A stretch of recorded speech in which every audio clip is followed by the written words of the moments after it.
காலபுருஷ சக்கரத்துல 7வது ராசியாக வலம் வரக்கூடிய துலாம் ராசிக்கு வணக்கங்க.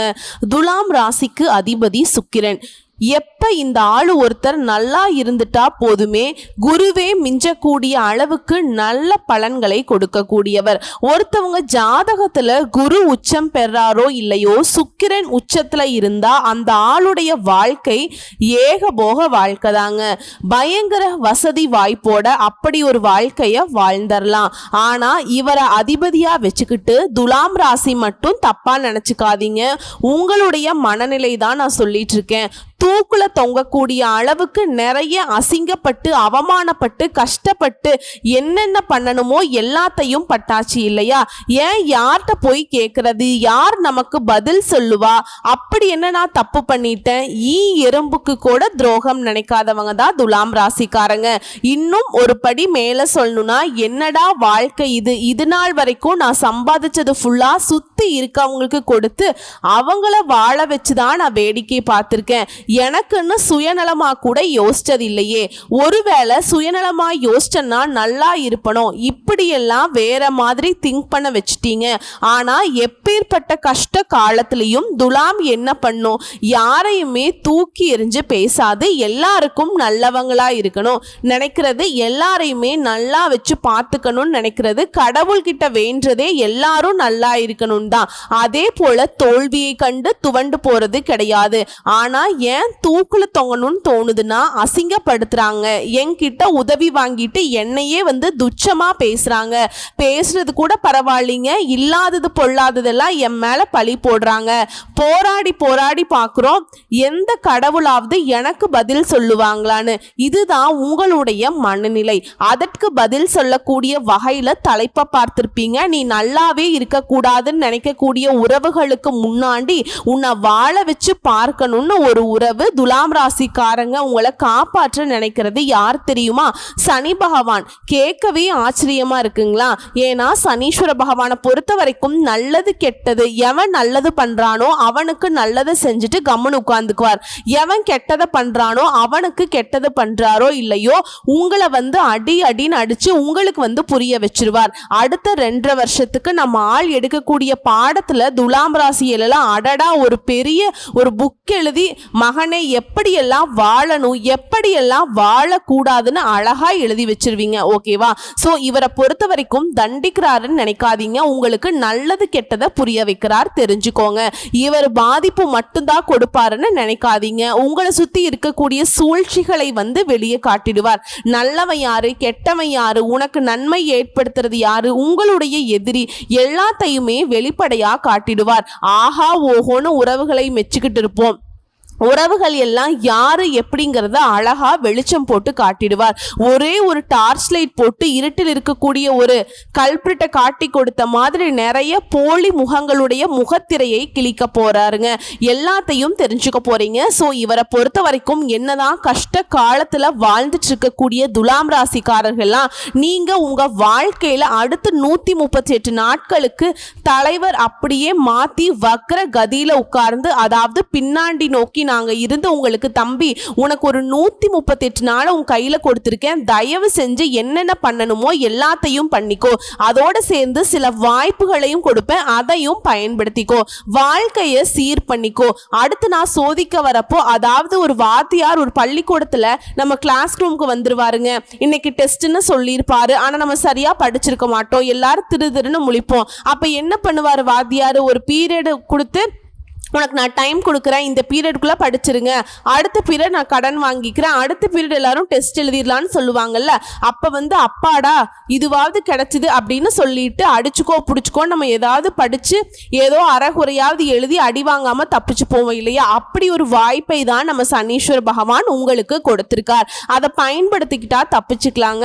இல்லையா? அடிமேல் அடி அடிச்சா அம்மி நகருதோ இல்லையோ, வழியை நீங்கள் நகர்ந்து நகர்ந்து போனாலும் விடமாட்டார், இழுத்து பிடிச்சு உதப்பாருங்க. ஸோ இதை எப்படி நம்ம பயன்படுத்திக்க போறோம், அப்படி என்னப்பா இந்த சனீஸ்வர பகவான் இந்த வக்ர காலத்துல நமக்கு கொடுக்க போறார் தெளிவா தெரிஞ்சுக்கலாங்க. அதாவது இந்த சனி பகவானுடைய வக்ர கதி காலத்துல துலாம் ராசிக்காரர்களுக்கு ராஜாதி ராஜ வாழ்க்கையும் மகா பொற்காலமாகவும் இந்த காலகட்டம் இருக்க போகுது. அதாவது இனி உங்க வாழ்க்கையில சுப பலன்களை மட்டுமே பார்க்க போறீங்க. அடுத்து 138 நாட்களுக்கு இதை மட்டும் கரெக்டா வச்சுக்கோங்க. அதீத அதிர்ஷ்டம் நிதி ரீதியா, வணிக ரீதியா, தொழில் ரீதியா, தனிப்பட்ட வாழ்க்கை ரீதியா, வேலைக்கு போறீங்களோ வேலைக்கு போகலையோ, கூலி வேலை செய்றீங்களோ இல்ல பெரிய பெரிய கம்பெனில வேலை பார்க்குறீங்களோ இல்ல நீங்களே தொழில் அதிபராக இருக்கீங்களோ, யாரா வேணாலும் இருங்க, அதிர்ஷ்டகரமான சில வாய்ப்புகளை உங்களுக்கு வந்து கொடுப்பார். அதை பயன்படுத்துறது தான் உங்களுடைய சாமர்த்தியம். நிதி நிலை வலுவா இருக்கும். ஒரு பயணமே போனா கூட அதுல வந்து பண வரவு கிடைக்கும். ஓகேங்களா? நல்ல செய்திகளை கிடைக்க பெறுவீங்க. நடக்கிறது எல்லாமே சாதகமா நடக்கும். எதிரிகள் எல்லாம் உங்களுக்கு தீங்கு செய்ய முடியாம திணறிட்டு நிற்பாங்க, விலகி ஓடுவாங்க. எப்பா சாமி என்னை விட்ரா, தெரியாம நான் எதிர்த்துட்டேன், தெரியாம உனக்கு துரோகம் செஞ்சுட்டேன். ஓகேங்களா? அதே போல அரசியல் துறையில இருக்கவங்களுக்கு ஆளும் கட்சி கிட்ட இருந்து ஆதரவு பெருகும். ஏன் நீங்களே ஒரு சிலர் ஆளும் கட்சியில இருப்பீங்க, மேல் இடத்துல நல்ல வரவு இருக்கும். உங்களுக்கான பதவிகளுக்கு பேச்சுவார்த்தை நடந்துட்டு இருக்கும். சொல்ல போனா சில பேருக்கு பதவிகள் வந்து ஆன் ஸ்பாட்ல கொடுத்துருவாங்க. வருமானம் அதிகமாகுது. நல்ல விலை உயர்ந்த பொருட்களை வாங்குவீங்க. சொத்து சேர்க்கை இருக்குது. ஆடை ஆபரணங்களை வாங்கி சேர்க்க போறீங்க. இதுவே உத்தியோக பணிகளை இருக்கீங்க, உயர் அதிகாரிகள் கிட்ட உதவிகள் கிடைக்கும். குடும்பத்தை பொறுத்த வரைக்கும் குழந்தை ஆரோக்கியத்துல மேம்பாடு இருக்கு. கல்வியை பொறுத்த வரைக்கும் வெற்றி கிடைக்கும். வருமானம் பல வழிகளில் உங்களை வந்து சேருங்க. திரும்பவும் சொல்றீங்க, தொழில் ரீதியா நிதி ரீதியா நல்ல வலுவா இருக்க போறீங்க. உங்களுக்கு மரியாதை அதிகரிக்க போகுது. வியாபாரத்துல கூட்டு முயற்சிகளுக்கெல்லாம் புதிய வாய்ப்புகள் கிடைக்கும். தன்னம்பிக்கை தைரியத்தோட எல்லாத்தையுமே ஒரு கை பார்த்தரலாங்கிற மாதிரி துலாம் ராசி நீ பட்டைய கிளப்ப போறீங்க. யாருடா அது அப்படிங்கிற மாதிரி தப்பா நினைக்காதீங்க. அந்த அளவுக்கு தெனாவெட்டா பேசுறோமோ இல்லையோ தெம்பா பேசிடுவோம். ஓகேவா? எந்த பிரச்சனையுமே ஒரு மாத்தி யோசிக்கிற மாதிரி சமாளிச்சு அதுல இருந்து வெளியே வந்துருவோம். அப்படிப்பட்ட ஒரு சூழல் சனீஸ்வர பகவான் இந்த வக்ர காலத்துல கொடுக்க போறார். இது மட்டும் இல்லாம குழப்பமான மனநிலையை தெளிய வச்சு திட சிந்தனைகளால உங்களுடைய குறிக்கோள்களை அடைய வைக்கிறார். வருமானத்தை பெருக்குவதற்கு நல்ல வழிகள் உதயமாகும். இதோட பண வழியில இருந்த தடைகள் விலகுது. அதாவது நிதி நெருக்கடிகள் விலகுது. குடும்பத்திலையும் சரி வெளி வட்டாரத்திலையும் சரி உங்க பேச்சுக்கு மதிப்பு கூடும். எல்லாத்துக்கும் மேல துலாம் ராசி சின்னவங்களோ பெரியவங்களோ, வேலைக்கு போறீங்களோ வேலைக்கு போகலையோ, முன்ன சொன்னதுதான், ஆண்களோ பெண்களோ எந்த துறைகள்ல இருந்தாலும் சரி புகழின் உச்சியை நோக்கி படிப்படியாக முன்னேற போறீங்க. கடினமா உழைக்க வேண்டிய வாய்ப்பு இருந்தாலும் அந்த உழைப்பு உங்களுக்கு உயர்வை கொடுத்துக்கிட்டே இருக்கும். எல்லார்கிட்டையுமே ஒத்துழைப்பு இருக்கும். உடல் ஆரோக்கியத்துல மேம்பாடு இருக்கும். ஆன்மீகத்துல நாட்டம் அதிகமாகும். எதையுமே சிந்தித்து செயல்படக்கூடிய ஒரு சூழல் இருக்கு. சூழ்நிலைக்கு ஏத்த மாதிரி செயல்முறைகளை மாத்திக்கிட்டீங்க அப்படின்னா நன்மைகள் மட்டுமே உங்களுக்கு நடக்கும். போட்டி பந்தயம் எல்லாத்துலயுமே வெற்றி வாகை சூடுவீங்க. பெற்றோர் வழியில உங்களுக்கு இருந்து வந்த மன கஷ்டங்கள் தீருது. குடும்பத்துல குதூகலம் நிறைய போகுது. நீங்க எல்லாம் விஐபிகளாக வலம் வர போறீங்க. உங்களை தேடி வந்தவங்களுக்கு உதவிகளை அள்ளி அள்ளி செய்ய போறீங்க. அதன் காரணமா எப்பா இவர மாதிரி ஒரு நல்லவர் இல்லப்பா, இந்த பொண்ணு மாதிரி ஒரு நல்லவங்க இல்லப்பா அப்படின்னு பாக்குறவங்க வாய் நிறைய வாழ்த்துக்களை பெறக்கூடிய வாய்ப்பு அமையும். பொருளாதார திட்டங்கள்ல வெற்றி அடைவீங்க. ஏற்றமான சூழல் உங்களுக்கு இருக்கு. ஒட்டுமொத்தமா சனி பகவான் உங்களுக்கு இருக்கக்கூடிய தேவையற்ற விஷயங்கள் எல்லாத்தையுமே ஒதுக்கி தூர தூக்கி போடுறார். தனித்தன்மையை வெளிப்படுத்தக்கூடிய வாய்ப்பை கொடுக்கிறார். உங்க வாழ்க்கையை புது விதமா மாத்திக்கிறதுக்கான வாய்ப்பை கொடுக்கிறார். எப்பேற்பட்ட கவலைகள் இருந்தாலும் மனசை விட்டு அகழுதுங்க. உங்களுடைய அணுகுமுறையால பகைவர்கள் கூட இப்ப நண்பர்களாக மாறுவாங்க. புதுசா வீடு கட்டுறது, வண்டி வாகனம் வாங்குறது, நல்ல விலை உயர்ந்த பொருட்களை வாங்குறது, இப்படி யோகங்கள் பலிக்கும். உத்தியோக பணியில இருக்கவங்களுக்கு மனசுல தன்னம்பிக்கை தைரியம் அதிகமாகும். அதுல வேலை தொடர்பா பயணங்கள் போயிட்டு வருவீங்க. அந்த பயணங்கள் நன்மையை கொடுக்கும். பண வரவுக்கு குறைவு இருக்காது. தன்னம்பிக்கை உயர்வை ஏற்படுத்துது. எதிர்பாராத பதவி உயர்வு கிடைக்கும். மகிழ்ச்சியில திக்கு முக்கு ஆட போறீங்க. சோ இப்ப வரைக்கும் பார்த்த விஷயங்களே உங்களுக்கு வந்து மனசுக்கு ஒரு தெம்பை ஏற்படுத்தி இருக்கும், ஒரு சந்தோஷத்தை கொடுத்திருக்கும். இப்ப தெளிவா சொல்றேன், இன்னும் 15 விஷயங்கள் வந்துட்டு சனீஸ்வர பகவான் உங்களுக்கு கொடுக்க போறார். குறிப்பிட்டு சொல்றேன், நோட் பண்ணிக்கோங்க. பல வழிகள்ல எதிர்பாராத வகைகள்ல உங்களுக்கு ஏற்றமான வாழ்க்கையை தரப்போறார். எதிர்பாராத வகையில தன லாபம் பெருக போகுது.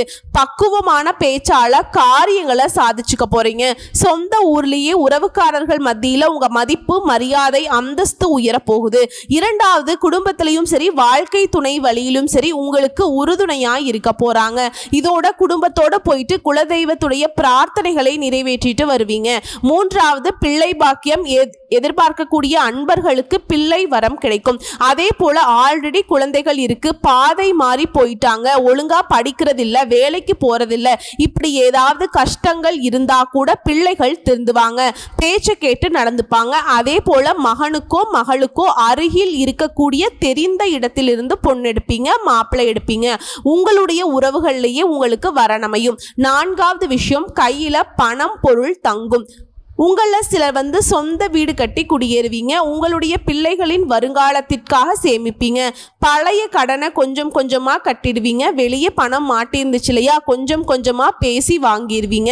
வீடு கட்டுறது, வீடு வாங்குறது, தொழில் தொடங்குறது, வங்கி கடன் கிடைக்கிறது, ஆரோக்கியத்தில் மேம்பாடு, தாய் வழி உறவுக்காரர்கள் கிட்ட இருக்கக்கூடிய மன கசப்புகள் நீங்குது. ஸோ ஒட்டுமொத்தமாக எல்லாமே சீராகுது. ஐந்தாவது விஷயம், சனி பகவானை பொறுத்த வரைக்கும் தைரியமாக சில முக்கிய முடிவு எடுக்க வைக்கிறார். வெளி வட்டாரத்துல கௌரவம் கூடும். பேச்சுக்கு எல்லாரும் முக்கியத்துவம் கொடுப்பாங்க. மற்றவங்க பிரச்சனைகளுக்கெல்லாம் உங்ககிட்ட ஆலோசனை அதிகமாக எதிர்பார்த்துட்டு நிற்பாங்க. அடுத்து ஆறாவது, வண்டி வாகனத்தை இயக்கிறப்போ கவனமா போயிட்டு வாங்க. போன் அடிச்சிட்டா கூட சரி, ஓரமா வண்டியை நிறுத்திட்டு பேசுங்க. இல்லைன்னா விட்டுருங்க. மோஸ்ட்டாக அவாய்ட் பண்ணுறது பெட்டருங்க. இல்லைனா கொஞ்சம் தூரம் பேசிகிட்டே போகலாம் அப்படின்லாம் பண்ணாதீங்க. அந்த வேலைக்கெல்லாம் இடமே வேணாம். அதே மாதிரி தலை கவசம் அணியணும். இதெல்லாம் கொஞ்சம் பார்த்துக்கோங்க. எல்லாத்துக்கும் மேலே ஒன்று செய்யவே கூடாதுன்னு சொல்கிற விஷயம் என்ன தெரியுங்களா, யாருக்கும் ஜாமீன் கையெழுத்து போற்றாதீங்க. அதே போல் உங்களுடைய அந்தரங்க விஷயங்களை அடி மனசுலேயே வச்சுக்கிறது நல்லது. தெரிஞ்சவன் தான், கூட பிறந்தவன் தான் அப்படின்னா இப்படின்னு சொல்லிட்டு யாரையாவது நம்பி சொன்னீங்கன்னாக்கா அது பின்னாடி உங்களுக்கு பாதகத்தை கொடுத்துரும். உஷாரா இருந்துக்கணும். ஏழாவது விஷயம், வராதுன்னு நினைச்ச பணம் கைக்கு வரும். ஓகேங்களா. கடன் வாங்கக்கூடிய சூழல் இருக்கு. உங்களுக்கு மற்றவங்க கடன் கொடுக்கிற வகையில வருமானம் பெருகும். கடன் பிரச்சனை தீரும். ஆனா எதை செய்யறதுனாலும் சரி பொறுமை அவசியம். எட்டாவது விஷயம், சொத்து சார்ந்த பிரச்சனைகள்ல இருந்து நல்ல தீர்வும் நிவாரணமும் கிடைக்கும். குடும்ப உறவுகள்ல பங்காளிகளுடனான கருத்துகள் பேதங்களுக்கு நல்லதொரு தீர்வு கிடைக்கும். ஒன்பதாவது, வியாபாரத்தை விரிவுபடுத்துவீங்க, தப்பு கிடையாது. ஆனா கடன் வாங்கி பண்ணிடாதீங்க. உங்களுக்கு நல்ல வேலை கிடைக்கும். வேலை தேடுறவங்களுக்கு முன்கோபம், எளிதில் உணர்ச்சி வசப்படுறது, இதெல்லாம் சுத்தமா கூடாது. அதே போல ஒரு விஷயத்தை மட்டும் கரெக்டா எழுதி வச்சுக்கோங்க. வெளுத்ததெல்லாம் பால் நம்பி ஏமாறதுக்கு வாய்ப்பு இருக்கு. கவனமா இருந்துக்கோங்க. பேசுறவனெல்லாம் நல்லவன் கிடையாது, மின்றதெல்லாம் பொண்ணு கிடையாது. பார்த்து உஷாரா இருங்க. பத்தாவது, இதுவரைக்கும் விற்கப்படாம இருந்த சொத்துக்களை வித்துட்டு கடனை அடைச்சிருவீங்க. பண வரவு தாராளமா இருக்கும். ஆனா எதை செஞ்சாலும் சரி ஜாக்கிரதையா இருக்கிறது நல்லது. 11வது, மொத்தத்துல துலாம் ராசிக்காரர்களுக்கு அனைத்து வகையிலுமே நன்மைகள் நடக்கும். சுபகாரியங்கள் இருந்த தடைகள் நீங்குது. அதீத முன்னேற்றம் இருக்கும். மங்கள காரியங்கள் நடக்கும். உடல் நலன்ல மேம்பாடு இருக்கும். 12வது விஷயம், வண்டி வாகனம் இதெல்லாம் உங்களுக்கு சேருங்க. பெண்களுக்கு வீட்டில் நிம்மதி கிடைக்கும். உறவுக்காரர்கிட்ட உங்களுக்கு இருந்து வந்த பிரச்சனைகள் தீருது. இந்த ராசியை பொறுத்த வரைக்கும் மாணவ மாணவிகளாக இருக்கீங்க அப்படின்னா நல்ல காலங்க. வெளிநாட்டுக்கு போயிட்டு படிக்கக்கூடிய வாய்ப்பும் உருவாகும். 13வது விஷயம், பெண்மணிகளுக்கு வீட்லையும் சரி வெளியிலையும் சரி இதுவரைக்கும் இருக்கக்கூடிய பிரச்சனைகள் எல்லாமே விலகி போகுது. அதிகாரிகள் ஒத்துழைப்பாய் இருப்பாங்க. உங்களை ஒதுக்கி வச்ச உறவுக்காரங்க எல்லாம் உங்களுடைய அன்பையும் பண்பையும் புரிஞ்சுக்கிட்டு இப்போ அவங்களே வழியை பேசுவாங்க, வழியை உறவாடுவாங்க. 14வது விஷயம், சொந்த தொழிலையும் சரி உங்களுடைய புதிய முயற்சிகளையும் சரி இதில் இருந்த தடைகள் எல்லாமே விலகுது. பெரிய நிறுவனங்கள் கிட்ட புதிய ஒப்பந்தங்களை போடுவீங்க. பங்குதாரர்களை விட்டு பிடிப்பீங்க. உங்ககிட்ட இருக்கக்கூடிய ஊழியர்களை இதுவரைக்கும் இல்லாத அளவுக்கு மகிழ்ச்சியா வச்சுக்க போறீங்க. லாபமும் முன்னேற்றமும் அதிக அளவுல பெருகும். 15வது விஷயம், உத்தியோகத்துல எதிர்பார்ப்புகள் பூர்த்தியாகுது. இருந்தாலும் தேவையில்லாத குழப்பமும் உள்ளுக்குள்ள இருக்கும். பார்த்து சூதானமா இருந்துக்கோங்க. ஆனா இதையெல்லாம் தாண்டி வெற்றி நிச்சயம். நம்பி செயல்படுங்க. ஸோ ஒட்டுமொத்தமா உங்களுக்கு பொற்காலம் காத்திருக்குங்க, பயன்படுத்திக்கோங்க. ஸோ இப்போ வரைக்கும் பார்த்த பொது பலன்களே துலாம் ராசிக்கு இந்த சனி பகவானுடைய வக்ர கதிங்கிறது சிறப்பான காலம்ங்கிறத உணர்த்தியாச்சு. தனிப்பட்ட முறையில் நட்சத்திரங்களுக்கு எந்த மாதிரியான பலன்களை இந்த சனி பகவான் கொடுக்க போறாருன்னு பார்க்கலாங்களா? சித்திரை நட்சத்திரம் 3ஆம் பாதம் 4ஆம் பாதம், சுவாதி நட்சத்திரம் விசாக நட்சத்திரம் 1ஆம் பாதம் 2ஆம் பாதம். முதல்ல இருக்கக்கூடிய சித்திரை நட்சத்திரம் நெருக்கடிகள் விலகுது. என்னன்னா இவரை பொறுத்த வரைக்கும் யோகமான பலன்களை கொடுக்கிறார், முயற்சிகளை வெற்றியாக உண்டாக்கி கொடுக்கிறார், சங்கடங்களை விரட்டி அடிக்கிறார், தொழில உத்தியோகத்துல முன்னேற்றத்தை கொடுக்கிறார், ஏகபோக வாழ்க்கையை வாழ வைக்கிறார். போட்டியாளர்கள் எல்லாம் வந்துட்டு உங்ககிட்ட போட்டி போட முடியாம பின்வாங்கி ஓடுவாங்க. கோர்ட் கேஸ் வழக்குகள்ல உங்களுக்கு வெற்றியை உண்டாக்குறார், செயல்பாடுகளை லாபமா மாத்தி கொடுக்கிறார். முன்ன இருந்த எந்த ஒரு சங்கடமுமே இப்ப இருக்காது, எல்லாத்தையும் சரி செஞ்சு கொடுக்கிறாருங்க. போராட்டமான நிலையில இருந்த உங்களுக்கு விடுதலையை கொடுக்கிறார். குடும்பத்துல மகிழ்ச்சி அதிகரிக்க போது. இன்னும் சிறப்பா சொல்லணும்னா திரும்ப திரும்ப சொல்றது ஒண்ணுதான், சூழல் எல்லாமே உங்களுக்கு சாதகமா மாறப்போகுது, நினைச்சதை சாதிக்க போறீங்க. இப்படி எண்ணங்கள் எல்லாமே நிறைவேற போகுது. செயல்பாடுகள்ல வேகம் இருக்கும், உங்களுக்கு வரவேண்டிய பணம் கைக்கு வரும், தெய்வீக சிந்தனைகள் அதிகமாகும், குடும்பத்துல மகிழ்ச்சி ஏற்படும், தைரியமாக செயல்பட்டு வருமானத்தை அதிகரிக்க போறீங்க. தொழில் ரீதியா நல்ல முன்னேற்றத்தை பார்ப்பீங்க. பணியாட்களை பொறுத்த வரைக்கும் தனியார் துறையோ அரசாங்க துறையோ, ஆண்களோ பெண்களோ இல்ல கூலி வேலை செய்தாலும் சரி, ஓகேங்களா, உங்க திறமைகள் மதிக்கப்படும், ஊதிய உயர்வு கிடைக்கும், ஒட்டுமொத்தமா பிரச்சனைகள் எல்லாம் சரியாகும். பெண்களை பொறுத்த வரைக்கும் குடும்பத்துல பொறுப்புகள் அதிகமாகுது. திருமணம், வேலை, கல்வி எல்லா விதங்கள்லயுமே முன்னேற்றம். மறைமுக எதிரிகள் கூட காணாம போவாங்க. கல்வியை பொறுத்த வரைக்கும் நல்ல முன்னேற்றங்க. உடல்நிலை சிறப்பா இருக்கு. குடும்பத்தை பொறுத்த வரைக்கும் குலதெய்வ வழிபாட்டுல சிலர் ஈடுபடுவீங்க. எதிர்பார்த்த வரவுகள் சங்கடங்கள் விலக ஆரம்பிக்கும், துணிந்து செயல்படுவீங்க. குடும்பத்துல இருக்கக்கூடிய பிரச்சனைகளுக்கு முடிவு கட்டுவீங்க. வசதி வாய்ப்புகள் பெருகுது. வீடு கட்டி குடியேறக்கூடிய யோகம் இருக்கு. குடும்பத்துல அடுத்தடுத்த சுப நிகழ்ச்சிகள் நடந்தேறும். பிள்ளைகளுடைய விருப்பப்படி அவங்களுடைய மேற்கல்விக்காக வெளிநாடு அனுப்பி வைப்பீங்க. வெளி வட்டாரத்துல செல்வாக்கு உயருது. அடுத்து சுவாதி நட்சத்திரம். உழைப்பாள உயர்வை பார்க்கக்கூடிய உங்களுக்கு சனீஸ்வர பகவான் அதிர்ஷ்டத்தை கொடுக்கிறார். ஏன்னா இந்த வக்ர காலத்துல உங்க முயற்சிகளை வெற்றியாக மாத்துறார். சங்கடங்கள்ல இருந்து விடுபட்டு நிம்மதியை பார்க்க போறீங்க. ஆதாயம் கிடைக்குது. நெருக்கடிகள்ல ஒரு மாற்றம், முயற்சிக்கேற்ற வரவு எல்லாமே நீங்க எதிர்பார்த்த மாதிரி கிடைக்கும். ஒட்டுமொத்தமா செல்வாக்கு உயருதுங்க. பட்டம் பதவின்னு எதிர்பார்ப்புகள் நிறைவேறுது. சமுதாயத்துல அந்தஸ்து அதிகமாகுது. சொத்து சேர்க்கை உண்டாகுது. சிலர் வீடு கட்டுவீங்க. கோயிலை புதுப்பிக்கிறதுக்கு கோயில் கட்டுறது, கும்பாபிஷேகம் செய்யறது, இந்த மாதிரியான வேண்டுதல்களை நிறைவேற்றுவீங்க. யோகமான காலம்னு சொல்லலாங்க. அடுத்து தொழில் ரீதியா நல்ல முன்னேற்றம், எதிர்பார்த்த நன்மைகளை அடைய போறீங்க. பணியாளர்களை பொறுத்த வரைக்கும் உழைப்பு அதிகரிச்சாலும் பணியிடங்கள்ல சோதனைகள் எல்லாமே விலகுது. மேல் அதிகாரிங்க உங்களை புரிஞ்சு நடந்துப்பாங்க. பதவி உயர்வு, இடமாற்றம், எதிர்பார்ப்பு எல்லாமே நிறைவேறுது. தனியார் துறையில வேலை பார்த்தாலும் சரி ஊதிய உயர்வு கிடைக்கும். பெண்களை பொறுத்த வரைக்கும் வேலை வாய்ப்பு, உங்களுடைய தகுதிக்கேற்ற நல்ல வேலை கிடைக்கும். திருமணத்துக்காக காத்துட்டு இருக்கவங்களுக்கு நல்ல வரன் சேரும். திருமணம் ஆயிடுச்சு, குழந்தை பாக்கியத்துக்காக ஏங்கிட்டு இருக்கீங்களா, குழந்தை பாக்கியம் கிடைக்கும். குடும்பத்தில் இருக்கக்கூடிய பிரச்சனைகள் விலகுது. வாழ்க்கை துணை கிட்ட இணக்கமான சூழல் இருக்குங்க. எதிர்பார்த்த மதிப்பெண்களை பெறுவீங்க. கல்வியிலிருந்து ரொம்ப சிறப்பா இருக்கும். பொது தேர்வுகளில் வெற்றி உண்டு, போட்டித் தேர்வுகளையுமே வெற்றி உண்டு. உடல் ஆரோக்கியத்தை பொறுத்த வரைக்கும் மருத்துவ சிகிச்சையால உடல் உபாதைகளிலிருந்து வெளிவர போறீங்க. குடும்பத்தை பொறுத்த வரைக்கும் சங்கடங்கள் மறைந்து பொருளாதார நிலையில மேம்பாடு. சிலருக்கு குழந்தை பாக்கியம் கிடைக்கும். புதுசா வீடு கட்டி குடியேறுவீங்க. உறவுக்காரங்க கிட்ட ஆதரவு அதிகமாகும். தம்பதிகளுக்கிடையே ஒற்றுமை அதிகமாகுது. இந்த காலகட்டத்தை பொறுத்த வரைக்கும் பொறுப்பை உணர்ந்து செயல்படுவீங்க.